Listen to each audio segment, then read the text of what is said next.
Allemagne. La réunification ne se passe pas aussi bien que prévu.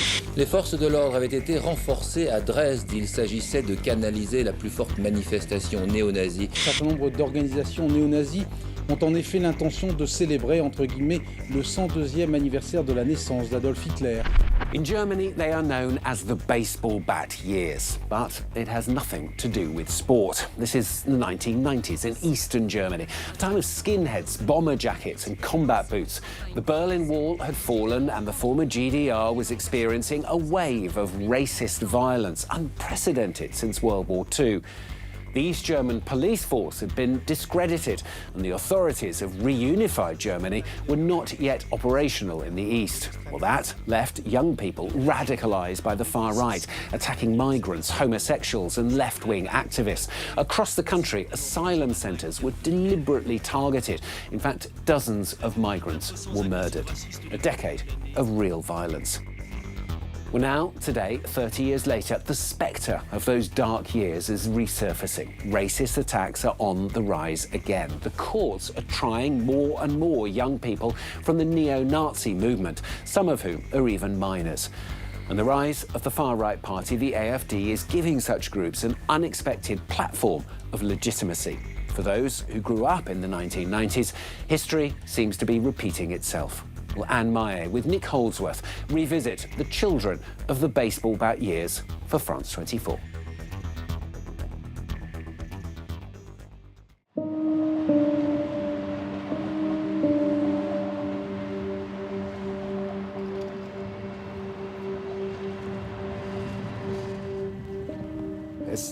There's no trace of it left today. In downtown Magdeburg, Joachim Gell is searching for a specific place, a bar that once stood here, the Marietta. It should be somewhere around here. I'm not exactly sure where. Maybe over there. It was a place, a bar that was very popular with migrants. We are in the early days of reunified Germany, May the 12th, 1994, Father's Day, a date that would mark a turning point for this city. Groups of neo-Nazis launch a manhunt. On that day, people traditionally drink huge amounts of alcohol. And then, on a whim, and because it was in the air at the time for neo-Nazis, they decided, let's go downtown and beat up foreigners. And it lasted all day. Before moving to Eastern Germany, Joachim Gell had never heard about these riots or about those years marked by extreme violence. Here, they call them the baseball bat years. The theatre director is originally from West Germany. In Magdeburg, he discovered a period of history no one wanted to talk about, and racism still very much present. He has turned it into a play, now being performed in the city.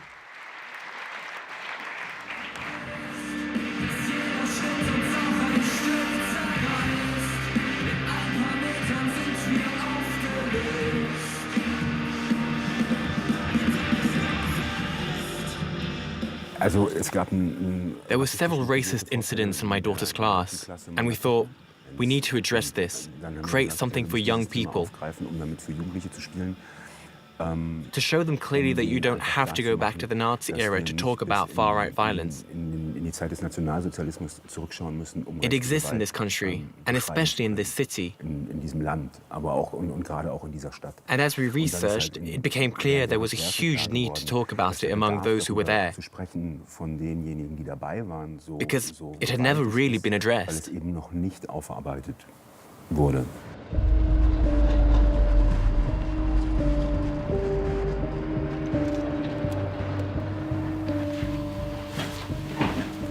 In the northern districts, Gabrielle Herbst had a front row seat.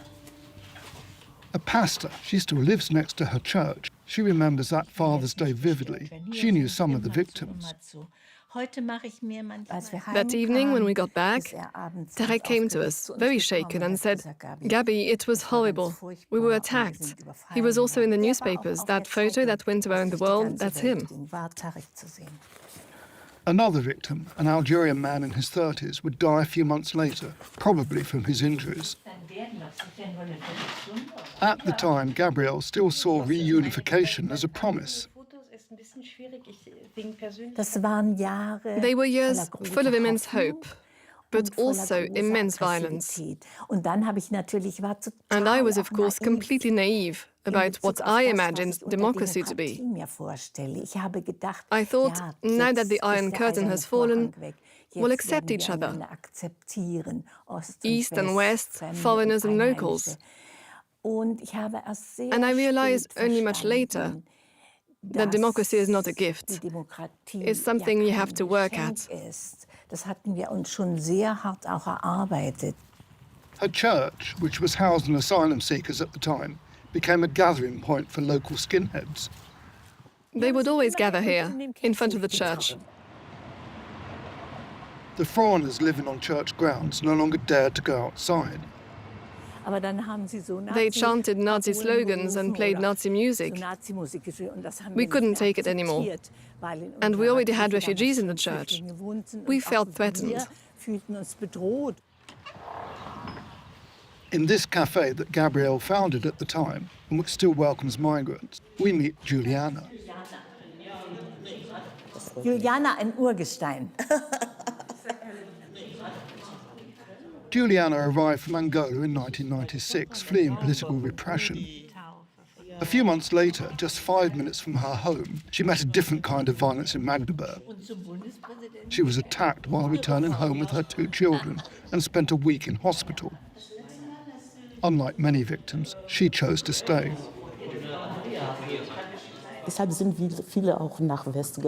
Many people moved to Western Germany back then.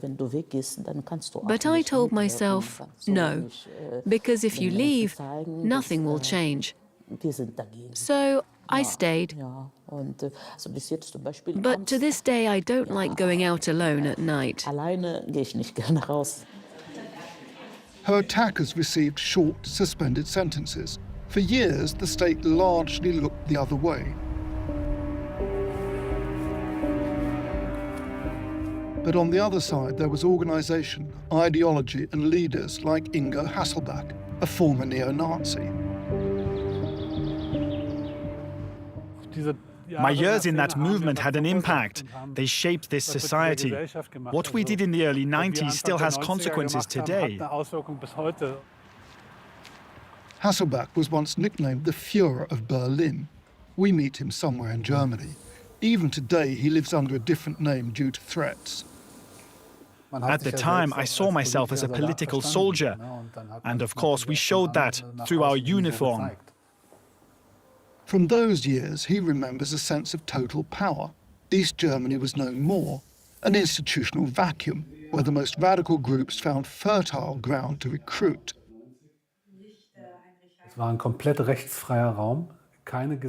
It was a completely lawless space. There were no rules anymore. Those who were 15 or 16 back then had grown up in very rigid structures in East Germany. School, the Young Pioneers, the FDJ, everything was organized. And overnight it all collapsed without anything really replacing it. And we, as far-right organizations, were in a perfect position to recruit them.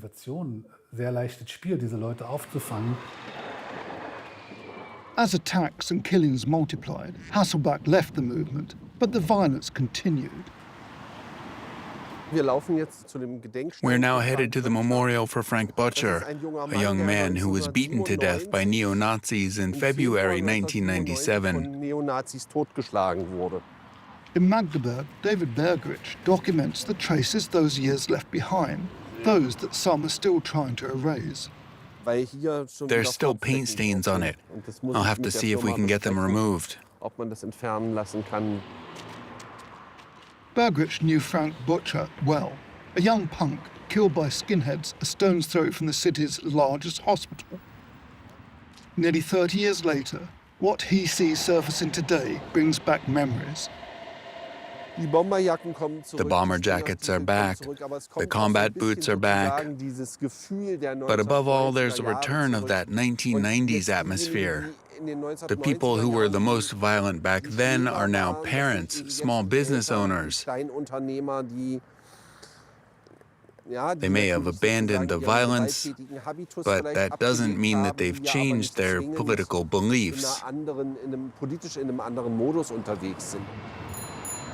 For him, two key factors explain the rise of the far right here: the legacy of the 1990s and the 2015 migration crisis. A few streets from the memorial, another generation, another kind of activism. Florian is 27. We won't put anything in mailboxes that say no advertising. Born in Magdeburg, he slips his party's monthly paper into mailboxes in a quiet neighborhood. Short haircut, military-style backpack. Florian spent years in identity politics circles and joined the far-right AfD 10 years ago. He is now a city councillor. This is our group's newspaper in the city council, the AfD group. It reports on our parliamentary work. Born in the late 1990s in eastern Germany, he grew up in a region marked by economic decline and a certain nostalgia. In East Germany, traditional values survived better than in the West. People here, especially in Saxony-Anhalt, are different. They feel uncomfortable when ideological projects are imposed on them. They remain skeptical. They prefer something more conservative, more traditional. In this region, the AfD is credited with around 38% of polling intentions.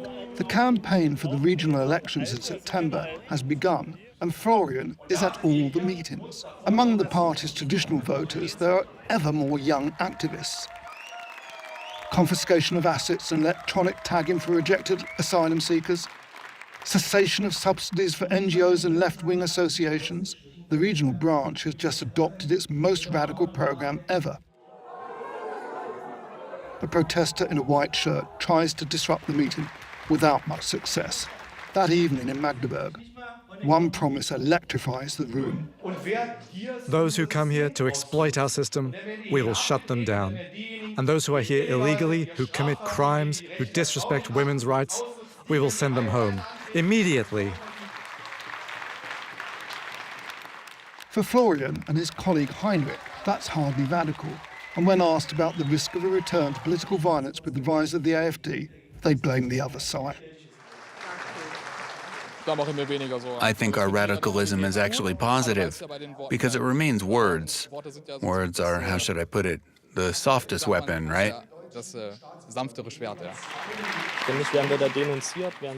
We're constantly denounced by the media, portrayed as evil. Today again, left-wing activists stormed this meeting. The same thing happened 2 weeks ago. Our information stand was attacked. The division is already there, and it's fueled by the left.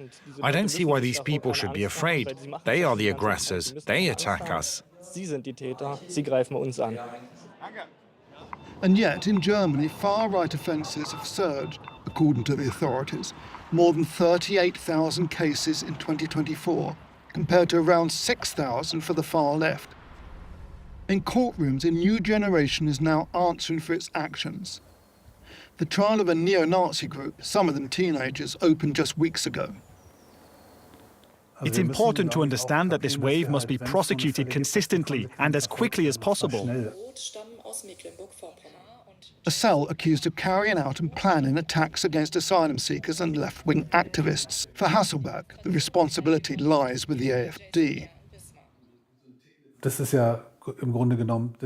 In a way, this is what everyone expected back then, that a party would emerge with this kind of strength, one people could rally behind.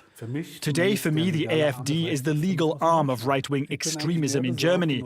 And in hindsight, I'm more worried now than I was in the 1990s, because the AfD, through its politics and its reach, has made far-right ideology, racism, xenophobia, homophobia, mainstream.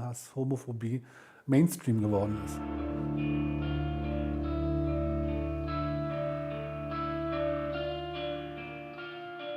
Final curtain at the Magdeburg Theatre.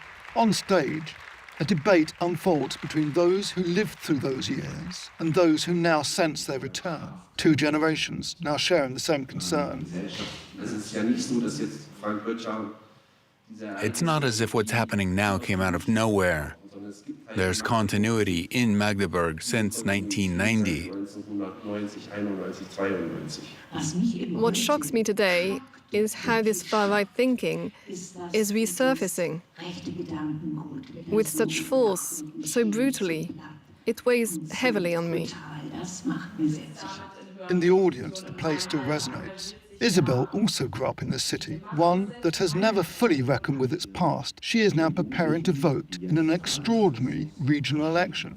History is repeating itself, and I think it shows the scale of the challenge we face here.